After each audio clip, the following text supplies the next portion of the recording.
A paz do Senhor, meus irmãos, com muita alegria que nós estamos de volta ao nosso podcast da Escola Bíblica Dominical para juntos estudarmos mais uma lição da nossa revista que traz como tema a Santíssima Trindade. Hoje nós vamos dar início ao segundo bloco da lição, ou a segunda parte. Nós já estudamos aqui a primeira parte. A lição de número 1 foi uma lição introdutória. Estudamos a primeira parte da lição, que falou sobre o Pai, e agora vamos entrar na segunda parte da lição, que vai tratar da pessoa do Filho. E, desde já, desejamos a você um bem-vindo a esta aula, que Deus possa abençoar de maneira poderosa a sua vida através dessas lições maravilhosas. E para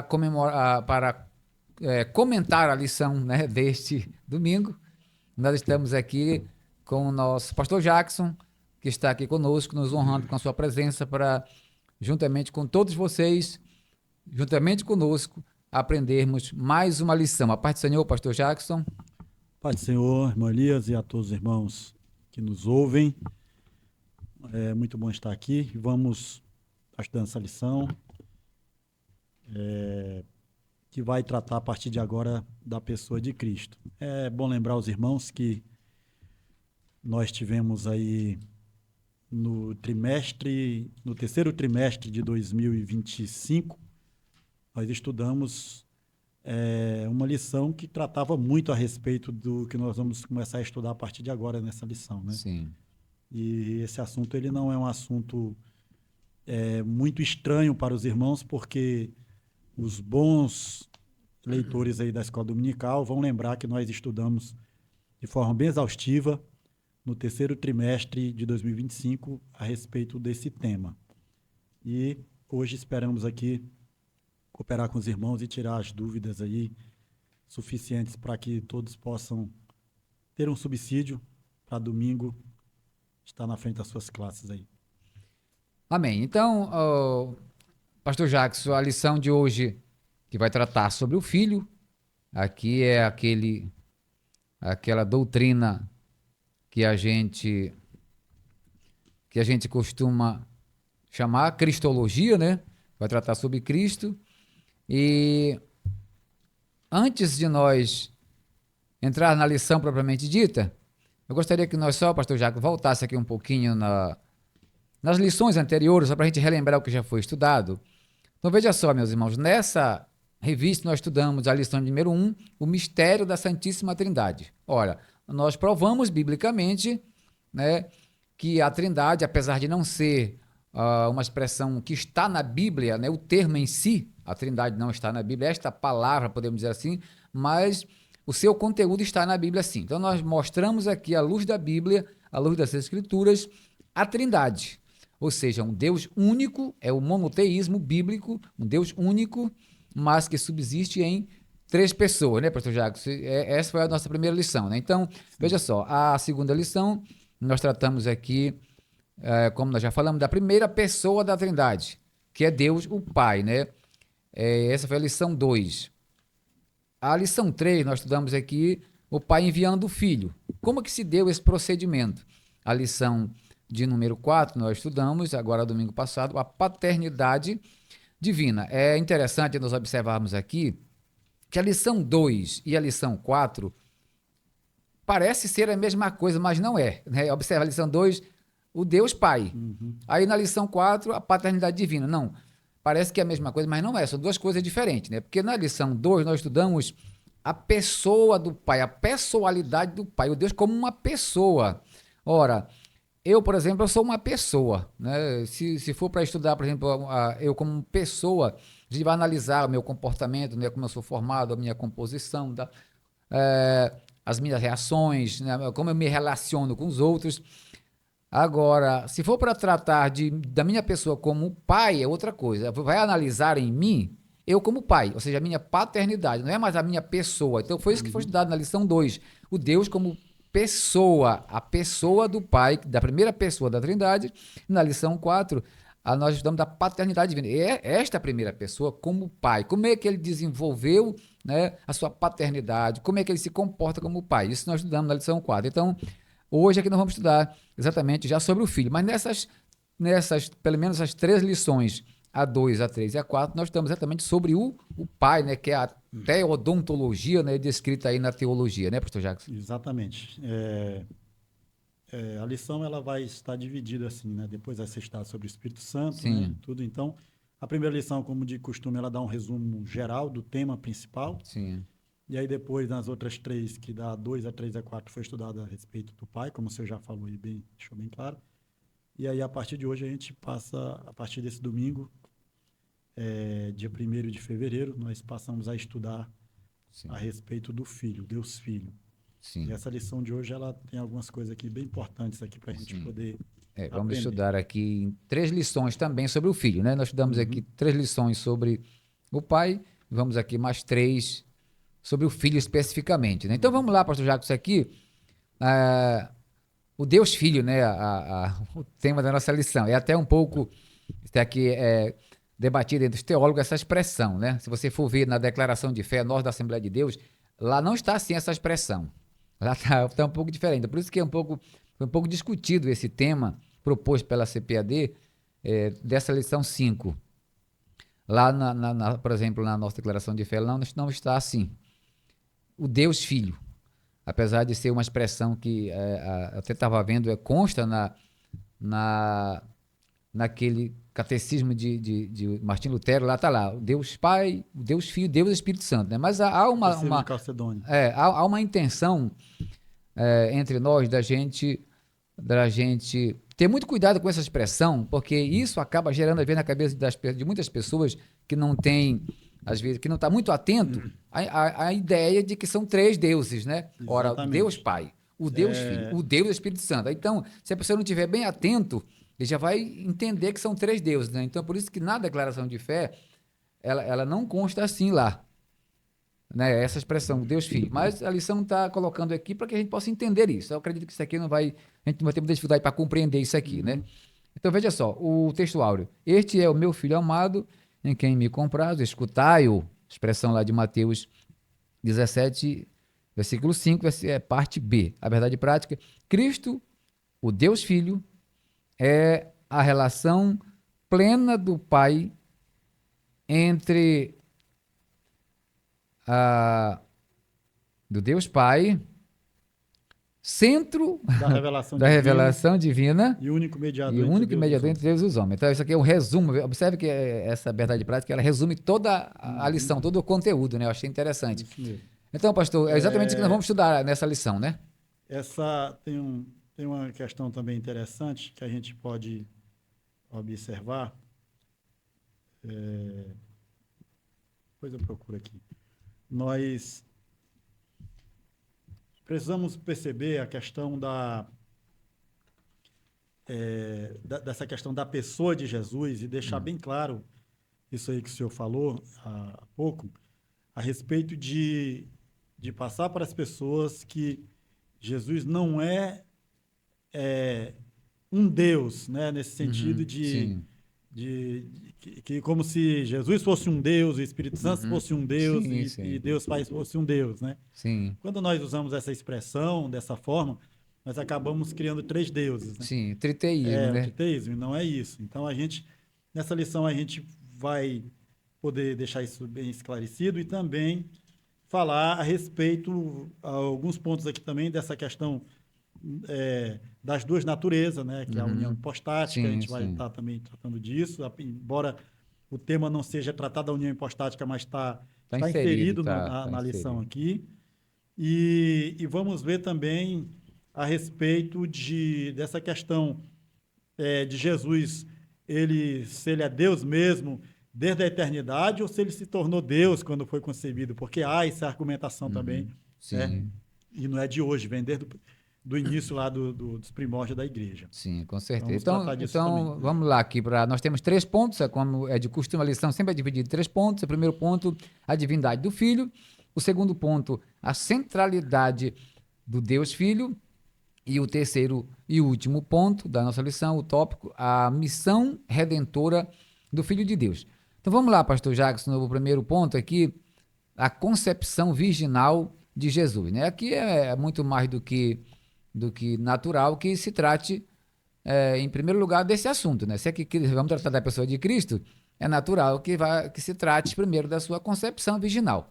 Eu até achei interessante, pastor, tratar desse assunto e destacar aqui muito bem essa questão de Cristo, porque o Cristo ele é o centro de toda a Bíblia, né? Então nós estamos diante de uma lição muito importante, porque Cristo é o centro de toda a Bíblia, de Gênesis a Apocalipse. Então é interessante, eu achei interessante que a CPAD deu esse destaque aqui, a pessoa do Filho, porque claro, é muito justo, porque Cristo é o centro de tudo. Então Paulo chegou a dizer que se Cristo não ressuscitou, é vã a nossa fé. Então, Cristo ele é a pessoa central de toda a nossa fé. Então, é mais do que justo a gente esmiuçar um pouco sobre a pessoa do Filho, porque não tendo o Filho, não existe fé cristã, né? Por exemplo. Então, nós vamos aqui ver sobre a concepção virginal de Jesus. Veja aí o que tem aí nesse primeiro subtópico aí. O primeiro ele diz assim, a concepção do Senhor Jesus foi um ato miraculoso. Sobre isso, o anjo Gabriel explicou à Virgem, descerá sobre ti o Espírito Santo, e a virtude do Altíssimo te cobrirá com a sua sombra. Lucas, capítulo 1, versículo 35, parte A. O texto afirma que Jesus seria concebido pela ação do Espírito Santo, pela sombra do poder de Deus. A expressão sombra, do grego episkiazon, refere-se à presença divina. Aí ele dá o exemplo lá de Êxodo, né, da nuvem, né? Sim. Assim, o Espírito Santo está vinculado à sombra da virtude, grego dinamis, que é virtude, poder, ou seja, ao poder de Deus. Isso indica que a presença poderosa de Deus repousou sobre Maria, de modo que o menino concebido pelo Espírito Santo seria chamado de Filho de Deus. Dessa maneira, observa-se nesse evento a manifestação da Trindade, o Pai, do Filho e de Deus e o Espírito Santo. Sim. Então, é interessante essa colocação aqui. Talvez muita gente não se atente para isso, né? Do trabalho da Trindade também na concepção de Maria. Sim. Ali.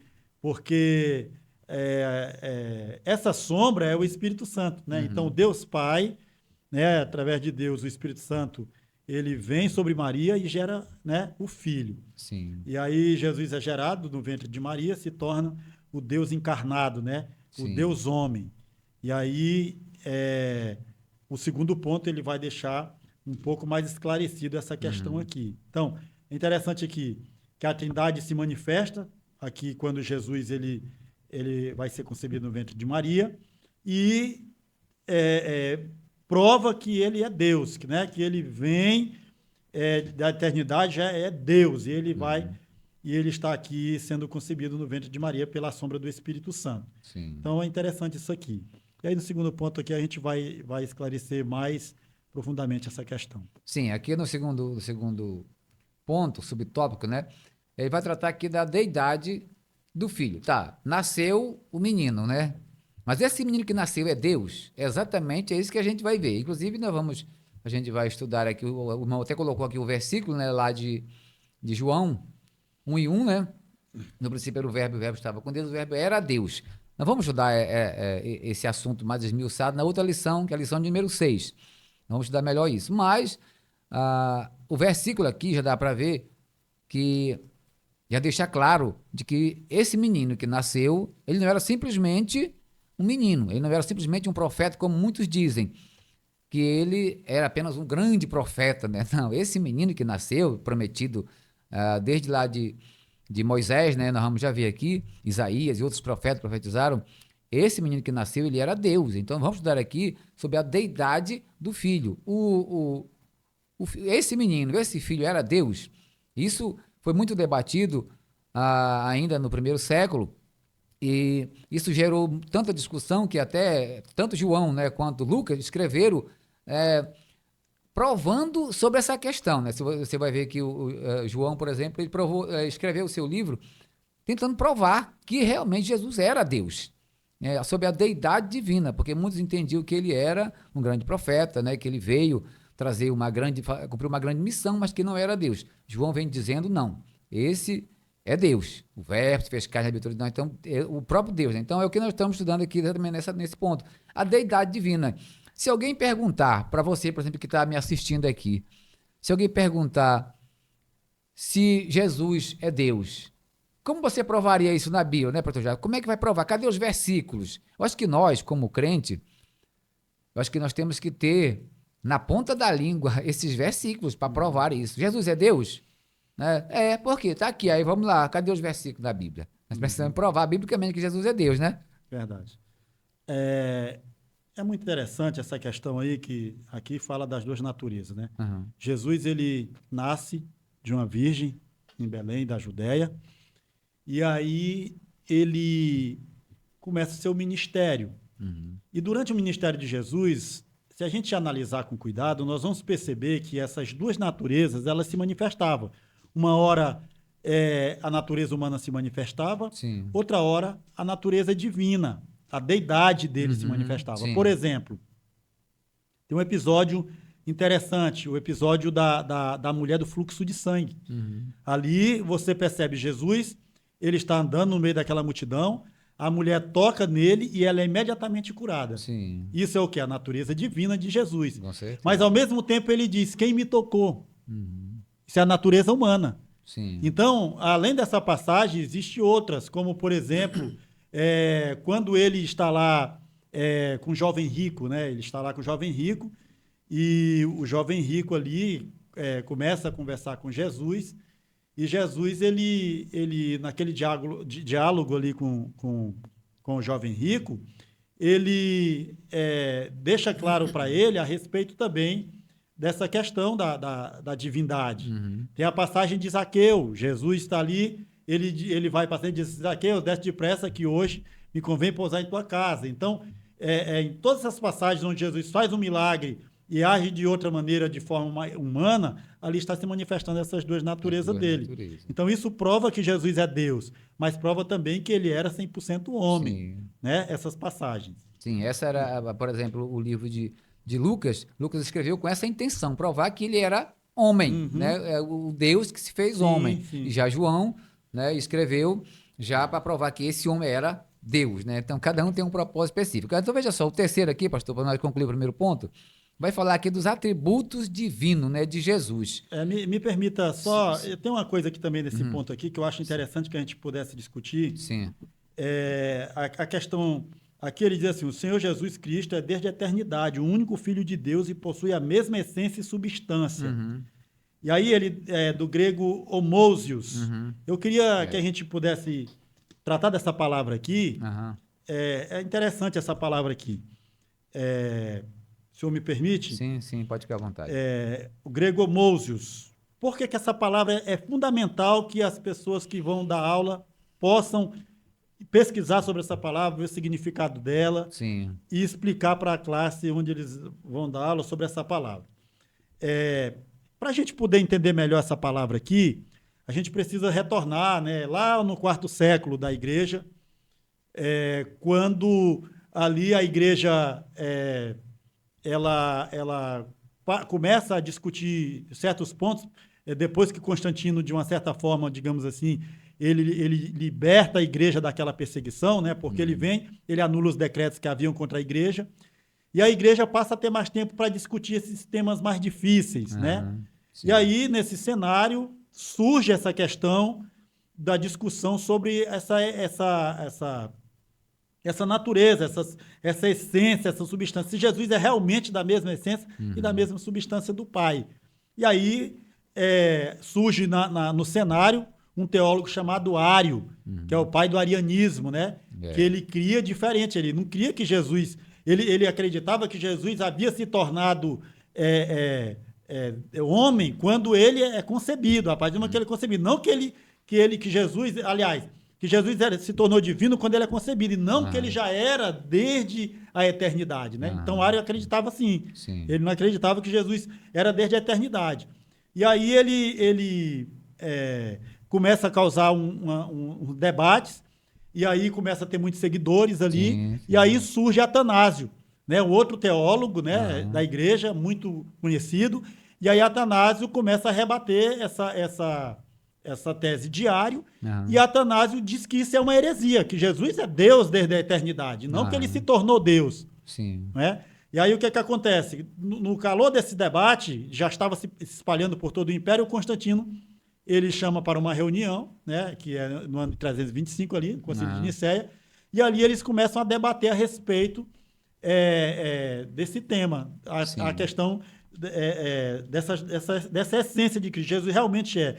E aí, para não tomar muito tempo, foi decidido que Jesus realmente era da mesma essência do Pai, que ele tinha a mesma substância, a mesma essência do Pai, que ele é Deus desde a eternidade, tá? E aí foi decidido isso no concílio. Não só nesse concílio de Nicéia, depois ainda se prolongou por mais algum tempo, lá pelo ano 380 ainda, o concílio de Calcedônia também, eles decidiram sobre essa questão. Só que aí criaram, nesse inteirinho, Ário não se conformou e os seus seguidores, eles acrescentaram nessa palavra aqui, homousios, eles acrescentaram um i no meio da palavra. E aí ficou homoísios, né? Eles acrescentaram esse i. E o que aconteceu? Esse i significa agora que a palavra muda e ela diz o seguinte, que Jesus ele não é da mesma substância, mas é de uma substância semelhante. Ele não é da mesma substância do Pai, ele era de uma substância semelhante, parecida, mas não era igual a do Pai. Não é? E aí, por isso tem os outros concílios, e aí nesses outros concílios eles acabam, de certa forma, enterrando de vez essa tese de Ário e deixando claro para a igreja que Jesus é sim da mesma essência do Pai, que ele é Deus, que ele tem a mesma substância, a mesma essência, e ele é Deus desde a eternidade. Sim, tá? Então, é isso, para deixar isso bem claro. Então, quando os irmãos estiverem estudando essa parte da lição, para que fique esclarecido isso daí. Muito bem, tá? Com certeza. Então, vamos aqui, como eu já disse, ao terceiro subtópico, que é os atributos divinos de Jesus. Ora, o irmão vai provar aqui, biblicamente, que Jesus é Deus por algumas razões. É fácil dizer que Jesus é Deus, mas cadê as razões, né? Cadê os versículos? Como provar isso? Então, vai ser colocado, o irmão coloca aqui, o comentarista da lição, pastor Douglas Batista, algumas características ou atributos da divindade de Jesus, né? E entre eles foi colocado aqui a eternidade, a imutabilidade, a onipresença, né? A onipotência, a onisciência e outros, claro. Aqui não foi colocado alguns, mas tem muitos outros, com certeza. Então, nós já estudamos isso na lição 2, que isso também são atributos do Pai, porque o Pai também é Deus. Então, essas mesmas características, ou desses mesmos atributos, também estão inseridas no Filho, Jesus, né? Então, é para que a gente possa entender que, com todos esses atributos, todas essas características, torna o Filho realmente Deus. Ele é Deus, porque está aqui todos os versículos provando que ele é. Ora, alguém que é, por exemplo, eterno, essa pessoa é um Deus, é Deus. Porque eu não sou eterno, eu nasci, tenho um começo, né? Então, Jesus, se ele é eterno, logo ele é Deus. Sim. Se ele é, por exemplo, onisciente, sabe de todas as coisas. Eu, por exemplo, não tenho essa característica. Eu não sei de todas as coisas, logo eu não sou Deus. Os anjos não têm. Se Jesus é onisciente, sabe de todas as coisas, logo ele é Deus. Então, são atributos que coloca provas absolutas de que Jesus é Deus, né? Isso, e os anjos não têm esse atributo. Sim. Saber todas as coisas, saber... o diabo não tem isso, Sim. Os demônios não têm isso. Né? Então, isso é uma característica de Jesus, porque ele é Senhor, ele é Deus. Que é Deus, né? Tá? Então, ele é onisciente, ele é onipresente, ele é onipotente. Esses três atributos aí são aquilo que a gente mais conhece, são os mais populares, digamos assim. Sim, né? Ele é onipresente porque ele está em todos os lugares ao mesmo tempo, ele é onisciente porque conhece todas as coisas, é onipotente porque tem todo o poder. Sim. Né? E o próprio Cristo disse, antes de ser assunto aos céus, ele disse assim, é-me dado todo o poder nos céus e na terra. Sim. Então, ele é onipotente. E aí, esses atributos aqui, como você já mencionou, essa questão da imutabilidade também, a eternidade, esses atributos provam, com os textos bíblicos que estão aqui, provam que Jesus, ele é Deus. Ele não se tornou um Deus, ele não se tornou divino, ele é Deus desde a eternidade. Desde a eternidade. Por isso que está aqui, um dos seus atributos é a eternidade. Então, Deus, Cristo é eterno, Jesus é eterno, o Filho é eterno, ele sempre existiu desde o princípio, né? Vamos aqui para o segundo ponto da nossa lição, segundo tópico, que é a centralidade do Deus Filho.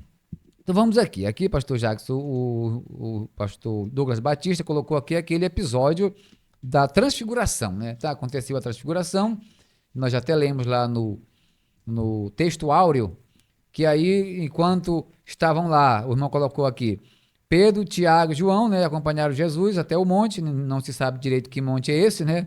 Então lá acontece essa transfiguração. Aparece lá Moisés e Elias, do nada, Jesus se transfigura, né, o seu corpo fica, né, resplandecente e tal, então acontece que tem o versículo que nós citamos no texto áureo, que enquanto eles estavam lá, de repente acontece uma voz do céu, né, que repete aquele versículo que nós já estudamos também lá no batismo. Eu achei interessante porque a própria Bíblia, a gente, quando estuda hermenêutica, a gente estuda que não se pode criar uma doutrina a partir de um único versículo isolado, né? Então, esse versículo parece que foi de propósito. O mesmo versículo que está lá, aparece de novo aqui. Ou seja, não é um versículo isolado. Existe, inclusive, o versículo quase que repetido, né? É quase que a mesma coisa. O que Jesus falou, o que Deus falou lá no batismo, ele praticamente falou a mesma coisa aqui, com o acréscimo de uma única palavra, né? Então, é interessante que o irmão coloca aqui, nesse segundo ponto, exatamente essa questão da transfiguração. A glória sobrenatural de Jesus, primeiro subtópico. Isso, e aqui também nesse episódio, Jesus, a transfiguração, Cristo, antes de morrer, né, antes dele ser crucificado, ele se transfigura e ele fica na mesma forma que ele ficou depois de ser ressurreto. Sim, sim. Ele ali, ele se diz, como é que ele se glorificou naquele momento ali, né? E ali aparece, traz a presença dele ali Moisés e Elias, né, para representar a lei e os profetas. Sim. E ali ele mostra, como o autor diz aqui, até algo escatológico, né? Mostra aquilo que como ele ficaria após ele ser ressurreto, né? Quando ele tivesse ali vencido a morte.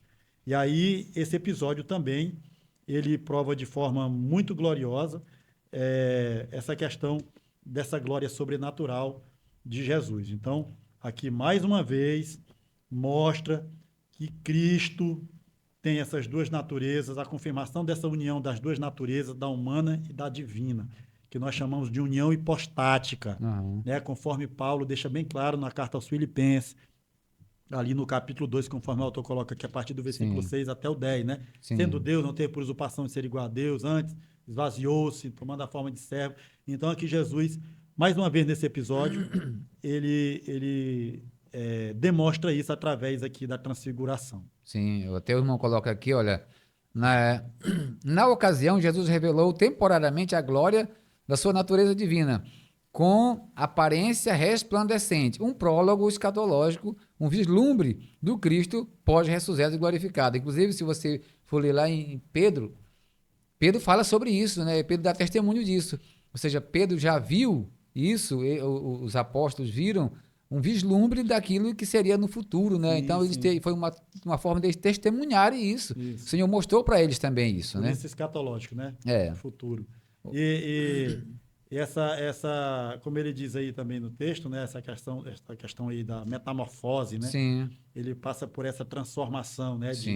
Da humana para a divina ali naquele episódio. E os apóstolos viram e contemplaram isso. Sim, com certeza. Então vamos lá. Aí diz aqui, olha, o testemunho da lei e dos profetas. Por que, pastor Jacques, que aparece lá justamente Moisés e Elias? Por que não apareceu Davi? Por que não apareceu Salomão? Né? Por que não apareceu uma outra pessoa qualquer? Porque aparece exatamente Moisés e Elias. O que representava, pastor Jacques, aqui, Moisés? O que representava Elias no Monte da Transfiguração? Para a gente poder deixar claro aqui, resumido aqui para os nossos alunos. Cada um representava alguma coisa lá, né? Sim. O Moisés, né, representante da lei, o mediador ali dessa legislador do povo hebreu, como o autor deixa bem claro aqui. E Elias representando, né, os profetas ali do Antigo Testamento.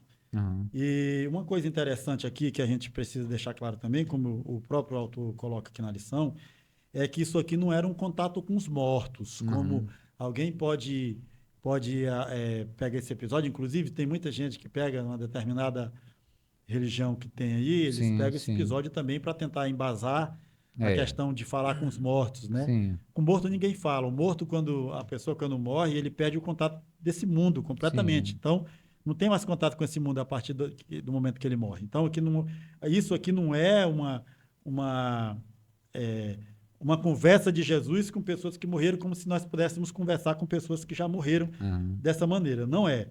Mas aí, aqui, deixa eu pegar aqui uma parte que é interessante aqui. Cadê? Aqui, ele diz assim: a aparição de Moisés e Elias não foi um contato com os mortos, Aham. mas um ato divino carregado de significado escatológico, como você disse, né? Uhum. Com relação àquilo que vai também ocorrer ainda.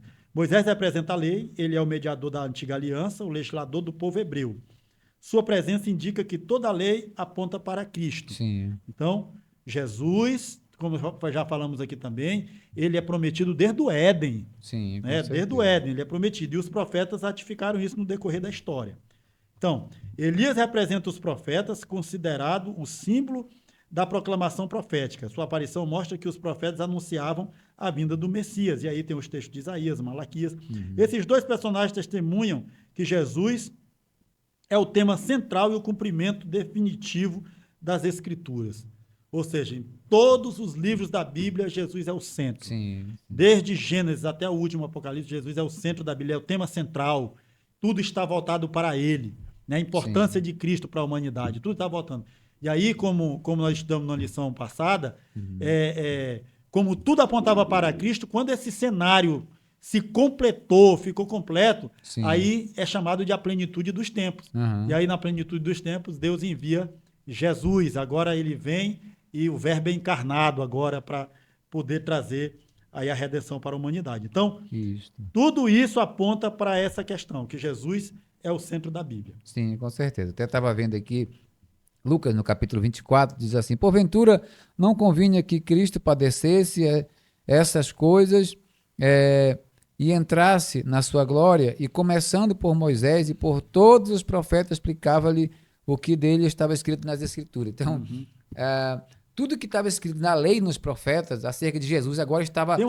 Rapidão, Sim, sim. tem uma tradução desse versículo que ela Aham. diz assim: na lei de Moisés, nos profetas e nos salmos. Sim, sim. Né? Ou Tem seja, uma tradução que sim. ela diz isso. Então, ou seja, toda a escritura. Toda a Então, escritura. por isso que ali estava representando, estava ali Moisés e Elias, exatamente fechando com chave de ouro, provando de que esse que estava ali era aquele prometido desde, né, como o Senhor já falou, desde Gênesis. Então, agora o Senhor estava provando de que realmente o cumprimento de todas essas profecias estava acontecendo agora, tinha acontecido, o Messias tinha chegado, né? E agora eles estavam ali para cumprir. Então, Cristo ali, ele estava sendo a plenitude, como você já falou, a plenitude de tudo que havia sido prometido. O que faltava na lei agora tinha se cumprido. Tinha se cumprido em Né? Cristo. Por isso que a Bíblia Que a diz lei que o apontava fim, para ele. Né? por isso que Paulo disse, né, que o fim da lei é Cristo, ou seja, a conclusão da lei é Cristo. Quando a Bíblia diz que o Senhor não veio abrogar a lei, mas cumprir, eu estava vendo esse no original, cumprir quer dizer completar. Então Cristo veio para completar, para fechar com chave de ouro a lei. Por isso que Paulo diz que o fim da lei é Cristo, ou seja, a conclusão da lei é exatamente Cristo. Então estava se fechando aqui agora, e para isso a prova aqui, Moisés e Elias aqui, para fechar com chave de ouro. Aí aqui, como já falamos, o versículo, né, a aprovação divina do Pai, o versículo que foi citado lá, né? Quando Deus ele brada, né? Sim. E ele fala: este é meu filho amado em quem. Ecoa as palavras já proferidas no Isso, batismo, né? Este é meu exatamente. filho amado em quem me comprazo. Para confirmar. Aí ele complementa com aquela frase, né? No final. Este é meu filho amado em quem me comprazo, escutai-o. O Senhor faz questão de dizer isso. Ou seja, Cristo agora era e é aquele que deve ser ouvido. Você pode ver que até Maria, né, lá no milagre das bodas de Caná, ela disse: olha, fazei tudo quanto ele vos disser. Porque realmente, Jesus agora, ele é o centro de todas as coisas. Ele agora é aquele que está em evidência. Como a Bíblia diz, que a lei foi o aio, né, até Cristo agora entrou em cena, agora ele é aquele que está em cena. Aí eu estava imaginando aqui, pastor Jackson, eu imagino os discípulos ali com Jesus, E aí essa voz ecoa do céu, né? Eu estava até dando uma pesquisada aqui sobre essa questão. Será que os discípulos ouviram essa voz? Será que eles entenderam, eles compreenderam, né? Eu estava vendo outro episódio que tem aqui, que aconteceu aqui, lá em João, e que aconteceu isso, e eles não entenderam, eles ficaram meio confusos, né? Teve uns que falaram assim que era trovão, né? Era um trovão. Então parece que eles não entenderam direito, não entendiam direito quando isso acontecia. Ou seja, não era uma coisa assim para todo mundo, Não, né? não. Versículo 28, 12 e 28, diz bem assim, olha. Pai, glorifica-te o teu filho, glorifica-te o teu nome. Então veio uma voz do céu que dizia, já o tenho glorificado e outra vez o glorificarei. Ora, a multidão que ali estava e que a tinha ouvido, dizia que havia sido um trovão. Outro dizia, um anjo lhe falou. Eles ouviram aquilo tão forte, mas eles parece que não compreenderam direito. Para eles aquilo não, foi um trovão isso, né? Outros, não, acho que foi um anjo que falou com ele aí, né? Então, assim, esses momentos assim, é algo sobrenatural, né? Muito interessante isso. Uma coisa interessante também dessa parte é a questão de Deus, ele testificar de Jesus nesse sentido. Sim, né? Este sim. é meu filho em quem eu tenho prazer Sim, nele, né? Com certeza. Eu me deleito nele. Né? Então ele está aqui mais uma vez com essa palavra. Sim, ratificando aquilo que ele já falou, né? Que ele já falou e mostrando que Jesus realmente é uma pessoa que está acima de todas as coisas, né? Sim, Porque com Deus está certeza. dizendo dele, Deus está testificando dele, eu me comprazo nele, eu tenho prazer nele, eu me deleito nele. Sim, com né? certeza. Então, mais uma vez aqui, Deus ele traz essa expressão para afirmar sobre essa questão da divindade de Jesus e também da sua humanidade. Sim, com certeza. Então vamos lá, no terceiro ponto aqui, terceiro e último tópico da nossa lição, a missão redentora do Filho. Bom, a gente vai ver aqui o Filho como revelação suprema. A transfiguração é marcada também por uma ordem direta do Pai acerca do Filho. Escutai-o, né, que nós já falamos aqui. A declaração reflete a profecia de Moisés. Moisés falou isso, né? Veja só, lá no livro de Deuteronômio, né? O Senhor, teu Deus, te despertará um profeta do meio de ti e de teus irmãos, como eu, a ele ouvireis, né? E Deus repete essa frase aqui, sim, né? Sim. Escutai-o, porque já havia falado isso através de Moisés. Aí eu estava vendo aqui, pastor Jacques, é por isso que tem muitos aí que diz que Jesus é apenas um profeta, né? Por causa disso aqui, olha. Ele diz aqui, ó, né? Moisés disse que viria um profeta. Aí ele já pega isso aqui, interpreta ao pé da letra, diz, não, Jesus é apenas o profeta que foi prometido e tal, não é Deus, né? É apenas um profeta. Mas aí, como eu diz aqui, o fato de Deus falar para escutá-lo, nesse sentido, especificamente em relação a Cristo, não que os outros profetas não pudessem ser escutados e não tivessem que ser, mas Deus ele declara isso especificamente para Cristo, prova que ele está numa superioridade, né? Sim, exatamente. Ele é superior. No nível de superioridade. E aí, sobre essa questão das revelações. E aí, isso justamente que eu estou falando, que ele diz que a instrução escutar, eu coloco o filho em posição de supremacia sobre as revelações anteriores. Sim. Não é Moisés, a lei, e nem Elias, os profetas, que devem ser ouvidos, mas o Cristo.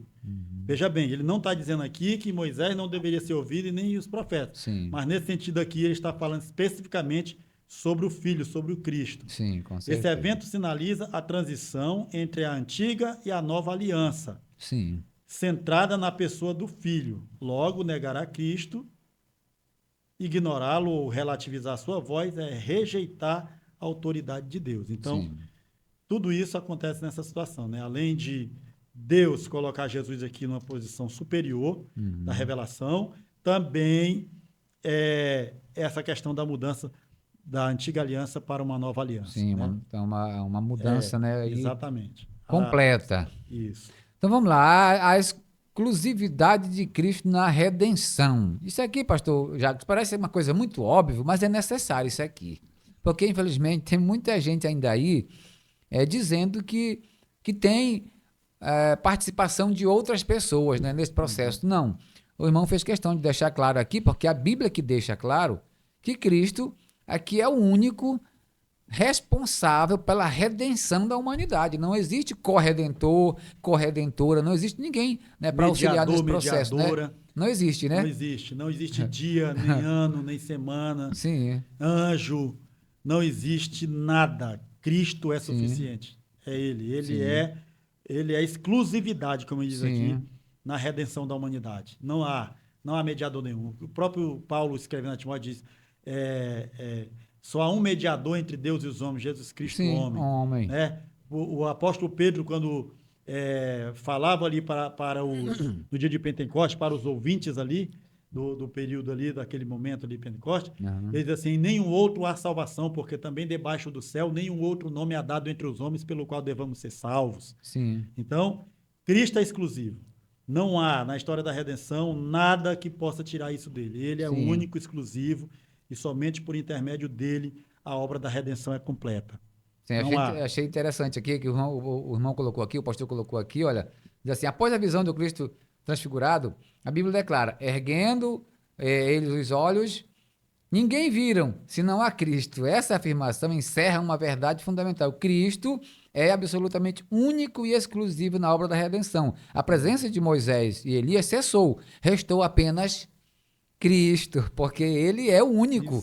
Né? Observe que nesse momento Moisés e Elias desaparecem. Sim. Quem é que fica em cena? Só Cristo. Cristo, só ele. Para provar que ele é o único mediador, que ele é o único que produz Moisés a redenção. Moisés e Elias aparecem para provar que toda a Escritura apontava para Cristo, tanto a lei quanto os profetas apontavam para Cristo. Só que depois que Cristo vem, eles desaparecem. Desaparece, né? É mais ou menos como a expressão de João Batista: importa que ele cresça e eu diminua, né? Com certeza. Importa que ele seja importante, eu não. Eu não tenho nada aí nesse negócio aí da redenção. É com ele. Com certeza. Né? Então, nesse sentido aí. Muito interessante essa colocação, porque é justamente o que a transfiguração mostra, né? Nesse sentido aí, que só ficou Cristo, é só ele. Ele é suficiente. É o único, né? Vamos lá, o terceiro, para nós encerrar. O aprendizado pela experiência. Olha, a revelação da glória de Cristo ressurreto foi também um evento pedagógico para os discípulos. A experiência os fortaleceu para o futuro sofrimento de Jesus. Mais tarde, Pedro reconheceu, isso que eu estava falando ainda agora, né? Pedro reconheceu o episódio como evidência incontestável da majestade de Jesus. Olha o que ele colocou aqui lá na sua epístola: mas nós mesmo vimos a sua majestade, quando da magnífica glória lhe foi dirigida a seguinte voz: este é o meu filho amado, em quem tenho comprazido. Ele disse que ele viu isso, eles ouviram isso aqui, né? 2 Pedro 1:16 e 17, né? Isso. A transfiguração, portanto, é o vislumbre do reino, prenúncio da ressurreição, antecipação da vitória final de Cristo e o anúncio de seu triunfo escatológico sobre a morte e todo o domínio. Sim. Diante dessa glória, somos chamados a contemplar e adorar a Cristo com fé e esperança. Então, tá aí os textos bíblicos, né? Sim, tudo embasado com o texto bíblico. E o interessante aqui também é que Pedro ele usa a palavra majestade, né? É uma palavra que era dirigida somente a reis, a realeza. E aí Pedro ele usa essa expressão, né? Nós vimos a sua majestade, né? Sim, com certeza. Glória. Ele é rei, né? Ele é Senhor, ele é soberano sobre tudo. Isso, essa aparição assim encheu os discípulos, né? Os apóstolos, encheu eles de fé, de coragem. Não, nós vimos, né? Nós vimos isso. Então por isso que eles, né, foram muito enfáticos, né, em provar, não, isso aqui não é uma invenção, nós chegamos a ver isso, né, isso aconteceu de fato. Então realmente isso encheu eles de coragem, de fé, né, para que eles pudessem continuar o seu ministério. Então estamos chegando aqui ao final da nossa lição. Vou ler aqui a conclusão para a gente poder fechar aqui. A doutrina de Deus, do Deus Filho, nos conduz à centralidade de Cristo na fé cristã. Sua divindade, glória e missão redentora revelam o coração do Pai e o agir do Espírito. Ele é o Verbo eterno feito carne, o único que pode reconciliar um homem com Deus. Por isso devemos reconhecê-lo como Senhor absoluto, prostrar-nos em adoração, ouvi-lo e segui-lo em obediência, reverência e gratidão. Então aqui está a pessoa do Filho, o Deus Filho, né? Deus Filho. O Deus que nós vamos estudar na próxima lição, encarnado. Esse Deus que se fez carne, né? Habitou entre E que nós. habitou entre nós, que é o que nós vamos ver aqui na lição 6, o Filho como o Verbo de Deus, né? Sim. Então, pastor Jacques, estamos chegando ao final da nossa lição. Nós queremos aqui desde já agradecer ao senhor, você por estar aqui conosco. Amém, obrigado. E a todos, né, que estão nos ouvindo. Faça, portanto, as suas considerações. Agradecer pela oportunidade. Que Deus abençoe todos os irmãos, professores. E que domingo tenhamos uma boa escola dominical, uma boa lição. Muito E bem. Estou à disposição para estar outras vezes aqui Pronto. com os irmãos. Obrigado. Então, também queremos agradecer a Deus, a você que nos assiste, que você possa estar domingo na Escola Bíblica Dominical. Você que ainda não é matriculado, matricule-se na Escola Dominical e vá aprender mais de Deus, dessas lições maravilhosas, porque isso aqui é fundamental para o nosso crescimento espiritual. Então, que Deus abençoe a todos, no nome do Senhor Jesus.